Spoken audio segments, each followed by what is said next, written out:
नमस्कार। मेरा नाम है गढ़वी जय सिंह। मैं नाना भाड़िया की तुलसी विद्या मंदिर स्कूल का कक्षा 12वीं का छात्र हूँ। सबसे पहले तो स्वामी विवेकानंद की जितनी भी तारीफ की जाए उतनी कम है, क्योंकि उन्होंने जो किया है और करा है वो एकदम बेमिसाल है, लाजवाब है, एक से बढ़कर एक है। और उन सब में मेरा फेवरेट है एक लाइन जो उन्होंने कही थी 1893 शिकागो अमेरिका में। उन्होंने कहा था कि brothers and sister of America. ये छोटी सी लाइन क्या समझाती है? ये समझाती है कि उनकी मानसिकता क्या थी, वो लोगों को क्या समझते थे, वो लोगों को अपना समझते थे।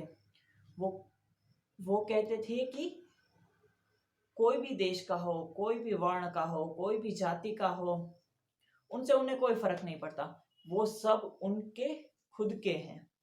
मतलब वो कभी भेदभाव नहीं करते थे। और हमारे वेदों का सारांश भी यही कहता है कि हम सब एक हैं, एक दूसरे से जुड़े हुए हैं। तो फिर आज के लोग धर्मों के नाम पर झगड़ा करते हैं, एक दूसरे से लड़ते हैं, और ऐसा करके वो खुद को ही नहीं दूसरों को भी चोट पहुंचाते हैं। मतलब कि भेदभाव क्यों करते हो? स्वामी विवेकानंद ने यही कहा है कि हम सब एक हैं, एकजुट हैं। हम तो दो पैर वाले इंसान हैं, हमें नाम देकर बांटा गया है, आखिर में तो हम हैं ही इंसान। इसीलिए कभी भेदभाव मत करो। और भेदभाव करता भी कौन है? जो खुद को नहीं समझ पाता। जो खुद को समझता है वो कभी भेदभाव नहीं कर सकता, क्योंकि उसे पता है मैं भी दो पैर वाला इंसान हूं, सामने है वो भी दो पैर वाला इंसान है, मेरा भी खून लाल है, उसका भी खून लाल है, तो मैं भला क्यों भेदभाव करूं? ऊपर वाले ने बनाने में कोई भेदभाव नहीं किया, तो मैं भला क्यों भेदभाव करूं? पर जो खुद को नहीं समझ सकता वो भेदभाव करता है। और एक बात है कि एक स्टोरी ऐसी भी है स्वामी विवेकानंद की जो उनके व्यक्तित्व को हम डीपली समझ सकते हैं।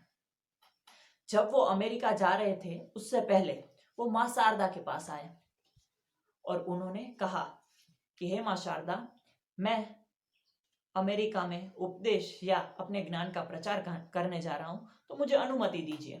तो मां शारदा ने कहा कि वहां पे जो चाकू पड़ा है वो उठाकर मुझे दो। स्वामी विवेकानंद ने वो चाकू उठाकर मां शारदा को दिया। मां शारदा ने कहा कि अब तुम जा सकते हो। तो स्वामी विवेकानंद चौंक गए और पूछा कि ना आपने मुझे कुछ कहा, ना आपने कोई परीक्षा ली, तो आपने मुझे कैसे ये रजामंदी दी कि मैं यहां से जाऊं? तो मां शारदा ने बड़े ही अच्छा जवाब दिया। उन्हें कहा कि तुम्हारी जगह कोई और होता तो वो चाकू के लकड़े का हिस्सा खुद पकड़कर मुझे धार वाला हिस्सा पकड़ाता, पर तुमने धार वाला हिस्सा खुद पकड़ा और लकड़े वाला हिस्सा मुझे पकड़ाया। और फिर शारदा जी कहती हैं कि मुझे अब पता चला कि तुम खुद का नुकसान कर सकते हो पर किसी और का नुकसान होने नहीं दे सकते, इसीलिए तुम तैयार हो और तुम जा सकते हो। तो ये छोटी सी स्टोरी उनके बड़े व्यक्तित्व को दर्शाती है। ये समझ आता है कि हम खुद का भले पूरा करें पर दूसरा का तो भला करें, क्योंकि भला करने से खुद का भला होगा। तो ये सबसे बड़ी बात थी। और स्वामी विवेकानंद जी का सबसे बड़ा कोटेशन है कि उठो, जागो और तब तक लगे रहो जब तक ध्येय प्राप्ति ना हो। ये कोटेशन उन लोगों के लिए जो अपने कंफर्ट जोन में है, कंफर्ट जोन से बाहर नहीं निकल रहे हैं। उन्हें ध्येय प्राप्ति की बड़ी इच्छा है पर वो आगे नहीं बढ़ रहे हैं, आलसी हो गए हैं।